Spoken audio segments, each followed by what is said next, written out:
Hi everyone, I am Bhargavi Trivedi and in this video tutorial I am going to teach you regarding biofouling.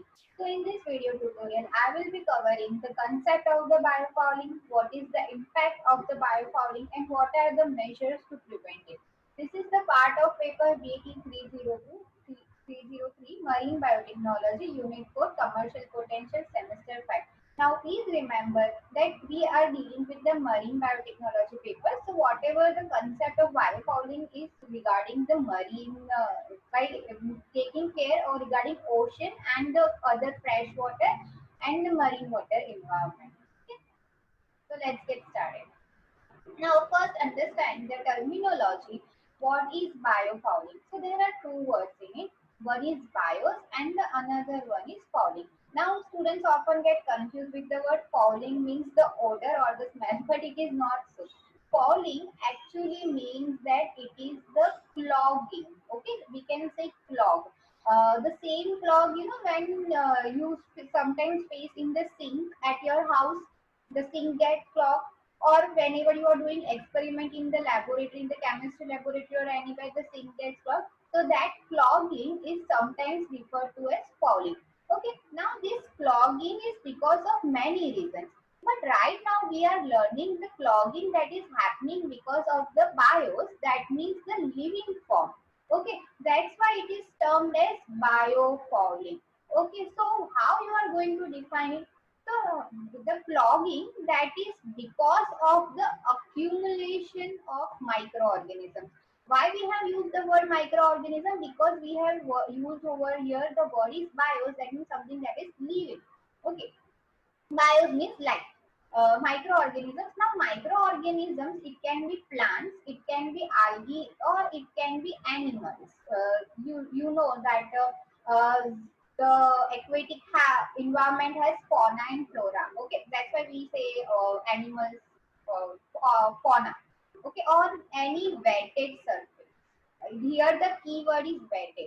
It should be wet for the biofouling to take place. Okay, I hope it is clear to you. Now, when we talk about the marine biotechnology paper, then marine biofouling commonly refers to the adverse growth of marine organisms on any immersed artificial surface. Okay, for example, you can see in this figure, this is the ship. They go, they travel for 2 to 3 months and all. So they always remain in the water, in contact with the water. So their surface is always dry.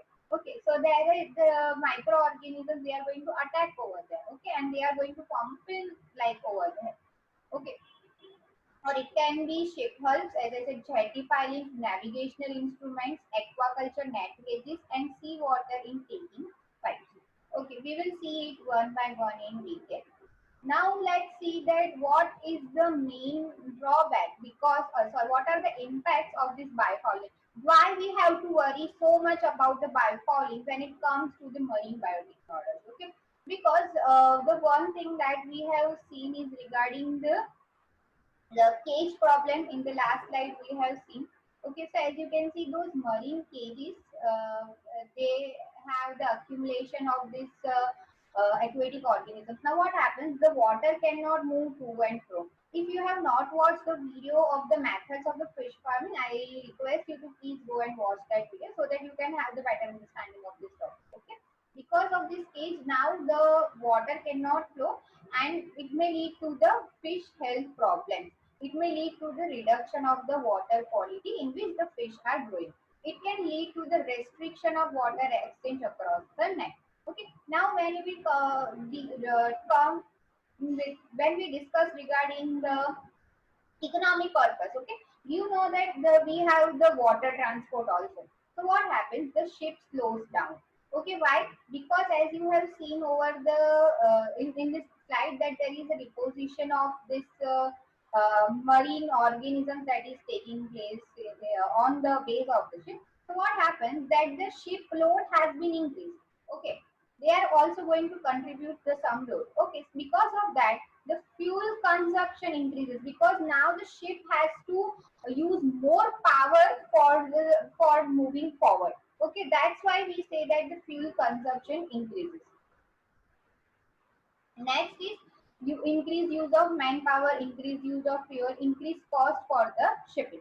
Okay, I hope it is clearly here. Now let's see that how actually the fouling has taken place. It doesn't take place on in a single day. Okay, it is having a series of process that is going on. Okay, so first let me tell you regarding this. There is a hard fouling and there is a soft fouling. Okay, hard fouling means the invertebrates, they're fouling because of invertebrates such as barnacles, mussels, cubones, phasons, and seals. Mainly, it is very tough to remove the hard fouling as compared to the soft fouling. The soft water bodied animals such as soft corals, sponges, anemones, unicates, hydroids, if they get stuck to the surface, we can easily remove them. But such hard fouling, it is quite tough to remove them. Okay. So how actually the forming is taking place, we are going to see. There is a clean surface. Okay, the ship has been cleaned. Then there is first the organic film development that is taking place. Then there is a slime formation that is taking place. The slime layer, slowly microorganisms, they are going to form a slime layer. Then because of that layer that has been formed, it is recruiting the larval and the metamorphosis is going place. Then it results into the growth of larger sessile organisms. Once it comes outside, then again we are doing some treatment, cleaning, repairing, and that. And again the cycle goes on once the shift is there. Okay, you have to remember this organisms names which are causing the soft falling and the hard falling because it is important for the exam point of view. Okay, now let's learn what are the preventive measures. Now, okay, fouling is because microorganisms or the plants, algae, and they all are there, so obviously we have to face the problem of the biofouling. But now we are going to see that what are the preventive measures or what are the measures you are going to take to control it. Okay, I am not saying that we are going to control it 100%, but yes, actually up to certain percent we can prevent it. Okay, so it is the control, the remedial measures, they are divided into the three methods. First is the physical method, another is the chemical method, and the third one is the biological method. Okay, now the word itself says in this physical method we are not going to use any chemicals. In the chemical method we are going to use some chemicals, and in the biological methods we are using some other microorganisms or other things that can help in preventing the biofouling. Okay, so let's see how it helps in preventing the biofouling. First method is the physical method. Okay, it is mainly removed by the mechanical healing. Now imagine that we use bikes and cars for our day-to-day purposes. Okay, so you give it for the when you give your bike for servicing, you have sometimes seen that they use a jet air to clean, jet water pump to clean the bike. Okay, so they are using the mechanical pressure. Okay, the water comes with very high pressure and the bike gets clean, or the bike merge, the car merge get it in the similar way. To treat the base of the ship, they are going to use the high water jets. Okay, similar way, the same thing happens, but the pressure is more high because the ship surface is very large. It is not small as our car or our jet. The another method is the scrapping method. They can scrap and they can remove the hard fauna and flora. But there are certain disadvantages. It is very costly. It is time consuming. It is less effective. It is not applicable to everyone. Okay. Now let's see the next method regarding the chemical method. Okay, so formally what happened that they used to use tributylene. Okay, that was used as the bottom paint. That means the surface of the ship. Okay, I'm sorry for my this surface of the boat I have drawn, but you can imagine ship. It was colored, it was painted using tributylene. Okay, now tributylene is a toxic chemical which inhibits the growth of the microorganisms. Then they have used copper. Copper has the antibacterial properties. So what they have done that the nets they were used for the caging method. In the caging method, those nets they are made up of the copper. Okay. So whenever the organisms they were attacking it, it has its antimicrobial activity showing it. Then you have used UV radiation. You know the main principle behind is the thymine diamond formation and means the removal of it. Fluorination, the titanium alloys, and silicon elastomers. Okay, but however, certain disadvantages are associated with it.